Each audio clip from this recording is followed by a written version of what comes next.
I'm joined by world-renowned graphic artist Michael Doret. If you haven't heard his name, you've definitely seen his work, which includes multiple Kiss album covers, the Knicks triangle logo, aka the Superman logo, and multiple Time covers. Thank you so much for coming here today. Pleasure to be here. Tell our viewers a little bit about yourself. Well, I'm from Brooklyn, so I'm glad to be back here. I currently live in LA, but got my start here in Brooklyn, went to Cooper Union, got my degree in fine arts, and then set out to conquer the world of design. You're an incredible creative, and I got to learn a little bit about you as I started to research back into the graphics that have been developed for our favorite team, the New York Knicks. So a lot of people are probably going to ask how this came about, and it's actually a really interesting story. So the way it works creatively with myself and the team is, I'll look at, I'll give directive as to what we're trying to do for the season, and I wanted a fresh take to create new assets for the Knicks.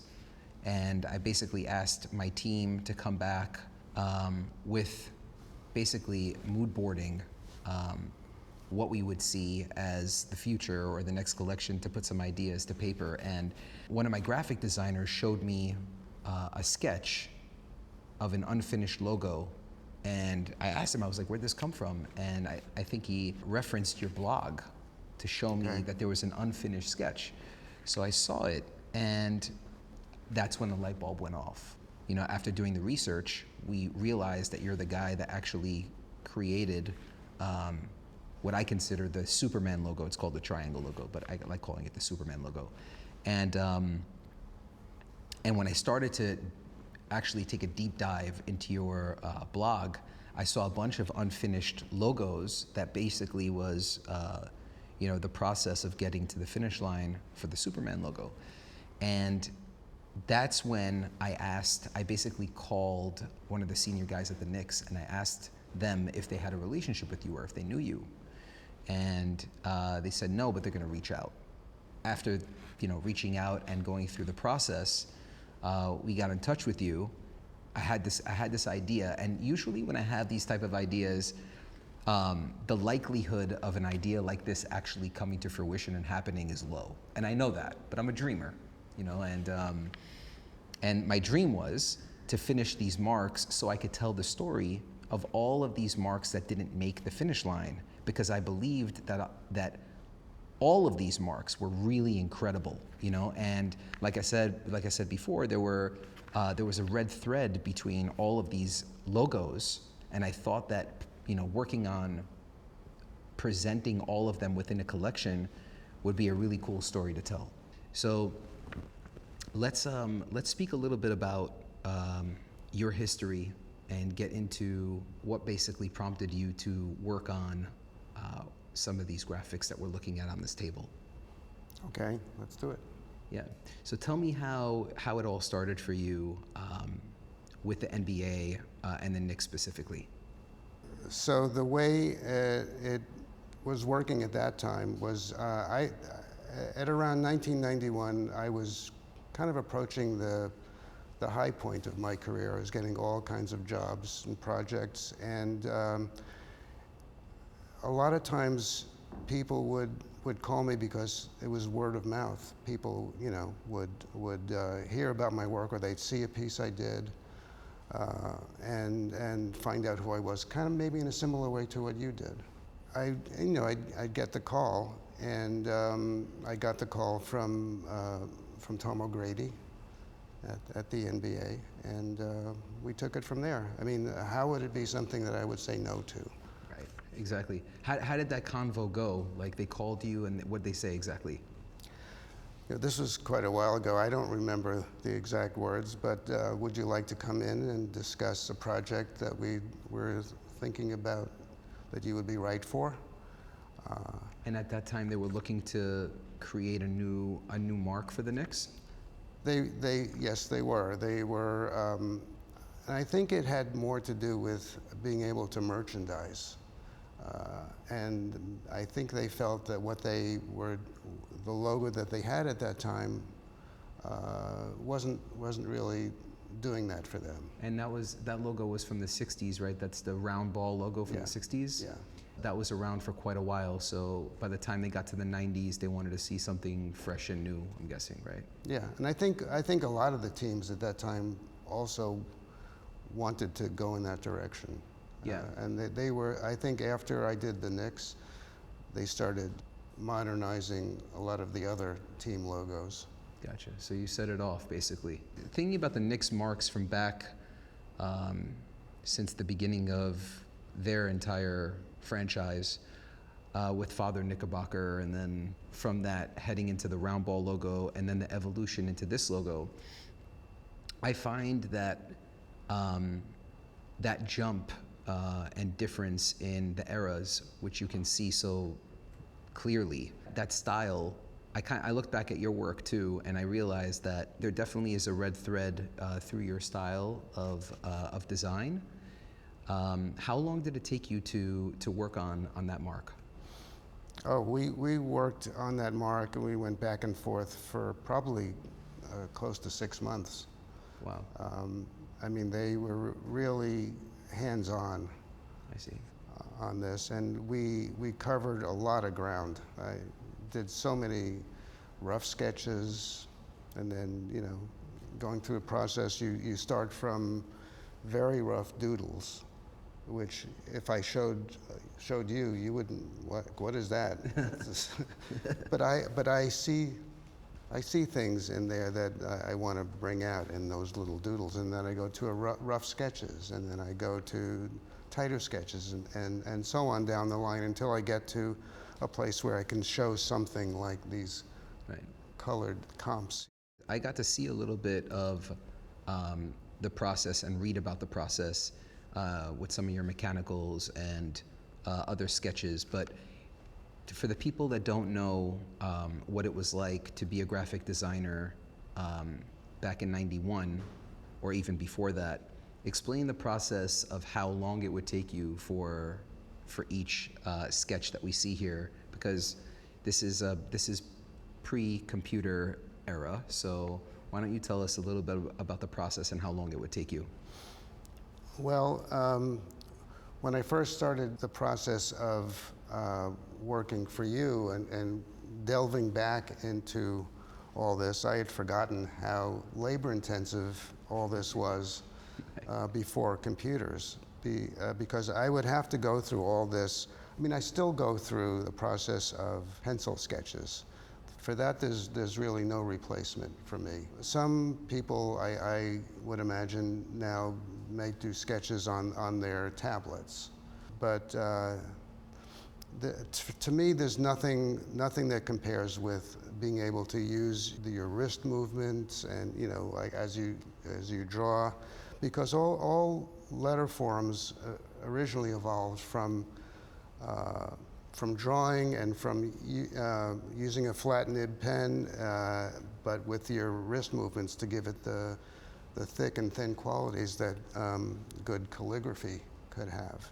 For the people that are watching this, the idea of some of these sketches that were never fully finalized and never finished, the conversation that I had with Michael was, hey, can you go back and finish up these assets so that we can use them for this collection? And after he finished up these marks and I got them back, we started to play around with them and place them on some CADs when we were CADing up and designing the collection.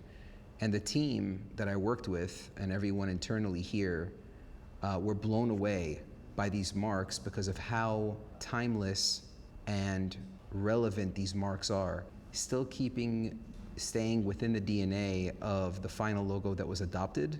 But when you look at all these other marks, tell me a little bit about your favorite that didn't make it to the finish line. Well, I always say that I would never present to a client anything that I wasn't completely behind to begin with.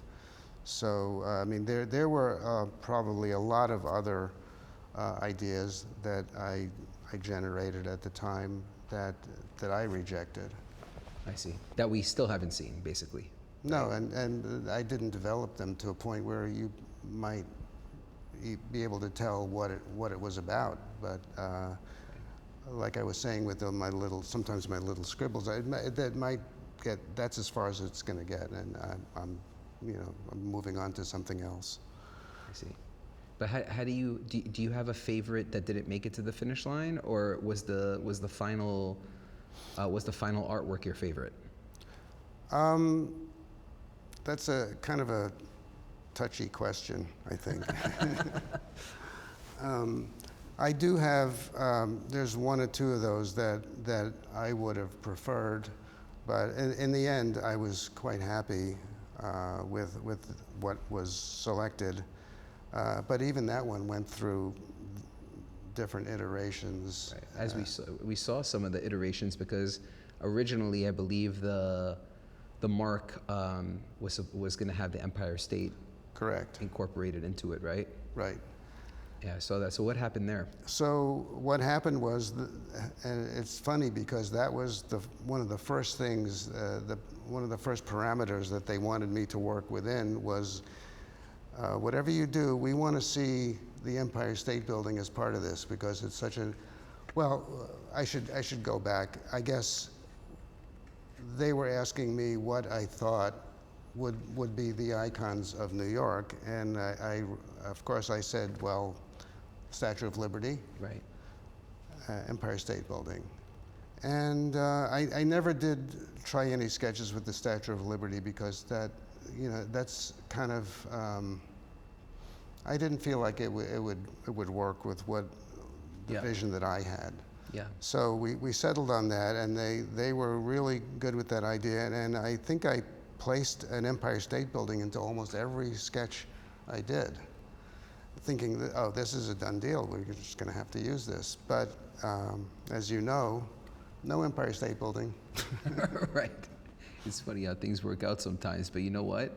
It's I think that it created its own identity around the mark itself without incorporating something that was familiar to people, For it to be familiar with no other mark incorporated into it, I think just makes it stand on its own even more so. You know what I mean? Yeah, it's more of a pure pure thing, mark. pure mark. Yeah. But I still think that the Empire State Building, in the version just before we did the one without it, Right. would have been the way to go. But apparently at that time, the folks at the Empire State Building were making noise about, well, if I don't know, we want a piece of this if you They wanted a piece of the Knicks.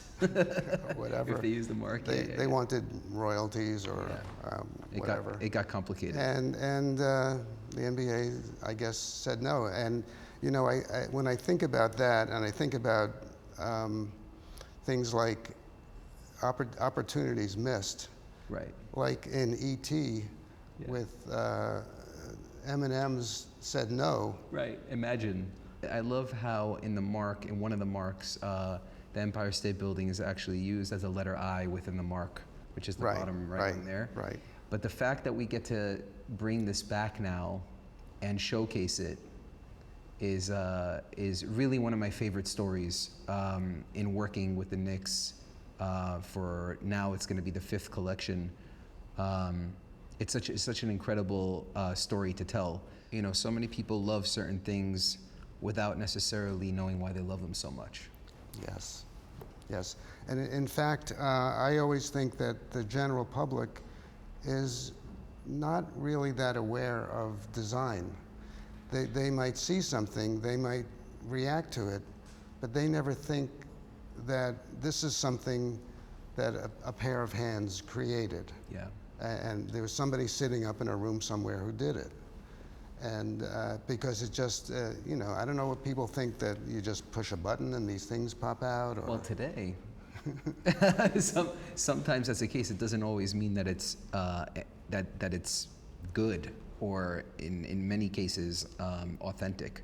So Yeah, I'm still fascinated by the process because I look at some of these mechanicals that in your book, I've seen them in your book, but you were also kind enough to bring here. And Your people probably won't know what a mechanical is. so why don't you tell us a little bit about what a mechanical actually is? Okay. A mechanical, the best way to describe this is in terms of what we do today, and what I would do today is provide a file to a client, whether it's an Adobe Illustrator file, a PDF, or a JPEG. It's in file format, but before computers, we didn't have such a thing. So we would, the way I worked is I would create my artwork with ink on drafting film, but it's done in layers in very similar manner to Adobe Illustrator, but it was all analog. It was ink on film, which I created over a final tight tracing of my artwork, and you'll see coming up that I would have to note angles that I was creating so that I could recreate them with pen and ink. I see. And you were kind enough to give these mechanicals to Cooper Union, if I'm not mistaken. Is that correct? I split my archives between Cooper Union, the Lubalin archives there, as it's called, and Letterform Archive, which is the publisher of my current book. Right, so people can go and they can see it and learn about it. Right. In the book, there are several gatefolds which describe in detail this process. Yeah, that's beautiful. One of the most amazing parts of all of this in learning about how these graphics were done, I'm just thinking about the steps that I take when I work on whether it's a garment or an accessory or a shoe. Take a shoe, for example, and we're color blocking a shoe, you know, and thinking about the CAD, which is really a graphic, which is then sent to the factory. We might do that like 10, 15, 20 times before we see something we like. Right, yeah. You know, and that's the same. That goes the same for obviously for a graphic or some sort of logo that we would work on. And I'm just thinking about the different combinations that you can have even using 4 colors. And the fact that you're able to probably pre-think, because back then you were probably trained to foresee it before you can actually visualize it. So because when you would draw it, it would take time, you know, to fill in color, right? Yeah. So were you like, do you feel like you had to use your imagination a bit more back then in trying to foresee what things would look like? Well, the only way I could foresee what they'd actually look like is to do a colored pencil rendition of the piece, whereas today it's already there on screen. Right, right. But to save time back then, I'm assuming that you would have to probably solve for it mentally in many. Well, you try to solve it mentally, but a lot of times what you're envisioning in your head, and you put it on paper, you go, what was I thinking? This doesn't work at all. Right. It's just today, it's like a matter of 5 seconds versus a matter of probably a couple of hours, right? Exactly. Wow. It's incredible to think about. Just and to see how well the colors actually, how well it's color blocked, because I'm big on color, and the tact of understanding color blocking in logos or on product, I think you did a really good job. I think you have a real skill not only for graphics but color as well, because color is a big part of graphics. Color is one of the most important elements to me. It's almost like music. It's like musical notes to me. I can hear it. I can hear color when they put 2 colors or a scheme together that doesn't work. Yeah. It just sounds like bad notes to me.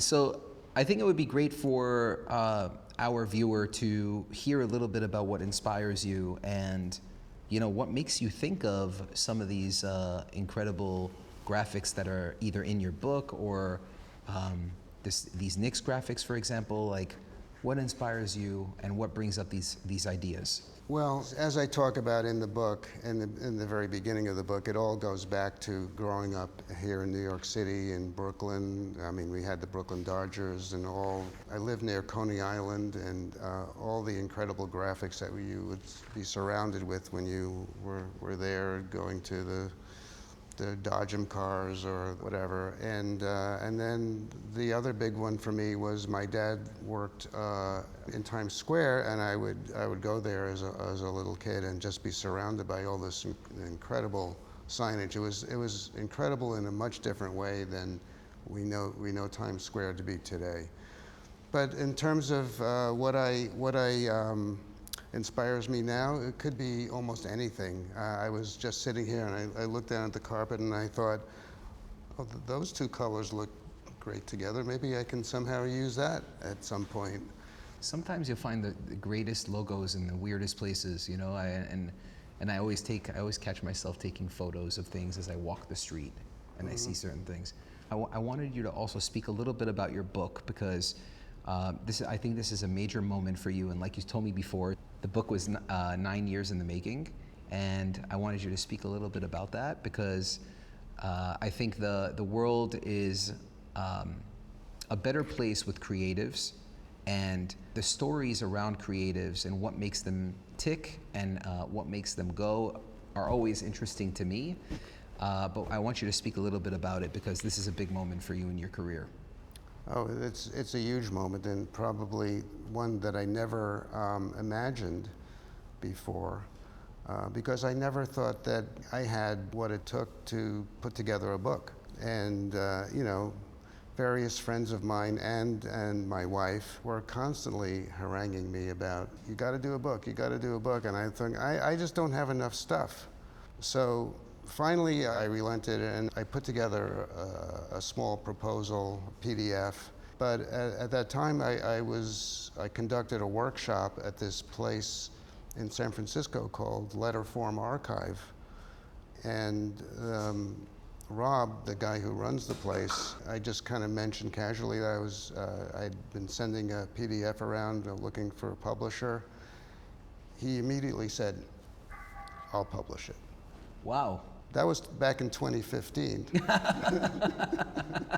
You didn't know it would take you this long to put it together. I had no idea that, this, you know, because you see books can come out on something that's happening today, on the election or whatever, Right. and they can put it together very quickly. But this was a very elaborate process to put together this book. I see it, and I think you could have made 5 books out of what's inside that book, because there's a lot of content in there. A lot of these younger kids who are interested in becoming designers, either graphic designers or any sort of designer for that matter, the information is very valuable in there. I feel like it's going to be, it's going to age well, and I think it's going to forever be relevant. So congratulations on that, and thank you very much for coming in and sitting down with me.